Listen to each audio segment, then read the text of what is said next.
मणिपुर का मामला संसद में गरमाया हुआ है। विपक्ष की ओर से लगातार पीएम मोदी के बयान की मांग की जा रही है, तो सरकार इसके लिए तैयार नहीं दिख रही है। पीएम का बयान तो दूर, पीएम खुद ही संसद में नहीं आ रहे हैं। ऐसे में संसद के दोनों ही सदनों में हंगामा मचा हुआ है।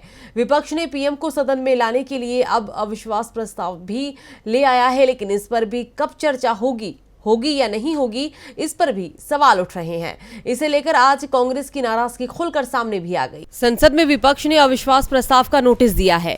पहले नोटिस मिलने के बाद तुरंत ही चर्चा की तारीख तय हो जाती थी। कई बार तो नोटिस स्वीकार होने के साथ ही सभी काम रोककर अविश्वास प्रस्ताव पर चर्चा शुरू की जा चुकी है। लेकिन लोकसभा में विपक्ष के अविश्वास प्रस्ताव के नोटिस को स्वीकार किए 5 दिन हो गए हैं, लेकिन अभी तक ये तय नहीं हो पाया है कि इस पर चर्चा कब कराई जाएगी। विपक्ष के नेताओं को इस बात का भी डर लग रहा है कि कहीं ऐसा ना हो कि सत्र के अंतिम दिन इस पर चर्चा कराई जाए और चर्चा के नाम पर हंगामा कर सत्तापक्षी लोकसभा को ठप कर दे।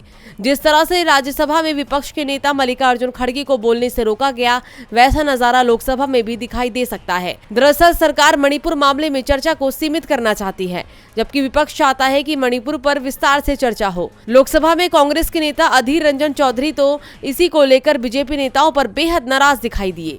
उन्होंने कहा कि हम लोग तो सांसदों का प्रतिनिधि मंडल लेकर मणिपुर गए थे, प्रधानमंत्री भी अपने घटक दलों के सांसदों को लेकर जाएं और फिर आकर हमसे टक्कर लें। मणिपुर पर पीएम मोदी सदन में बोले, इसलिए तो हम लोगों ने अविश्वास प्रस्ताव दिया है।